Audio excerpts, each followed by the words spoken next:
بسم اللہ الرحمن الرحیم۔ السلام علیکم۔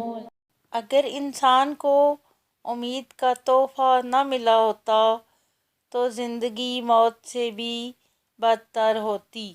اولاد کی تعلیم۔ اگر اولاد کو تحفہ نہ دیا جائے تو وہ کچھ دیر روئے گی، مگر علم نہ دیا جائے تو ساری زندگی روئے گی۔ اگر دین نہ سکھایا تو قیامت کے دن بھی روئے گی۔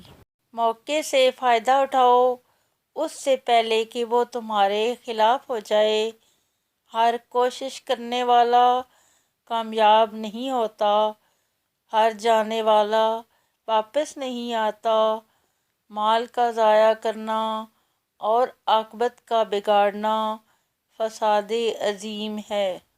کچھ زخم انسان کے کبھی نہیں بھرتے، بس انسان ان کو چھپانے کا سلیقہ سیکھ جاتا ہے۔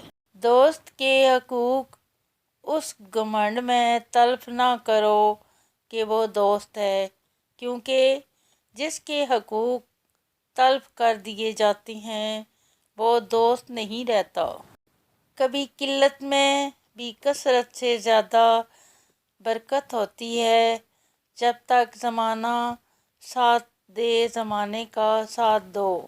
دوست دوستی توڑے تو تم جوڑو، وہ سختی کرے تو تم نرمی کرو، وہ غلطی کرے تو تم اس کے لیے عذر تلاش کرو۔ دوست کے ساتھ ایسا برتاؤ کرو گویا تم غلام اور وہ آقا ہے، لیکن خبردار وہ برتاؤ بے محل نہ ہو۔ پتہ ہے وہ رب کس بات پہ خوش ہوتا ہے؟ جب تم اس کی دی ہوئی بے بسی پہ بھی راضی ہو جاؤ۔ دوست کے دشمن کو دوست نہ بناؤ، ورنہ دوست بھی دشمن ہو جائے گا۔ دوست کو بے لاگ نصیحت کرو، چاہے اسے بھلی لگے یا بری۔ محبت کی خوبصورتی کا تقاضا ہے کہ جب دوسرے فریق کی آنکھوں میں غم اتر آئے تو جھگڑا ختم کر دینا چاہیے۔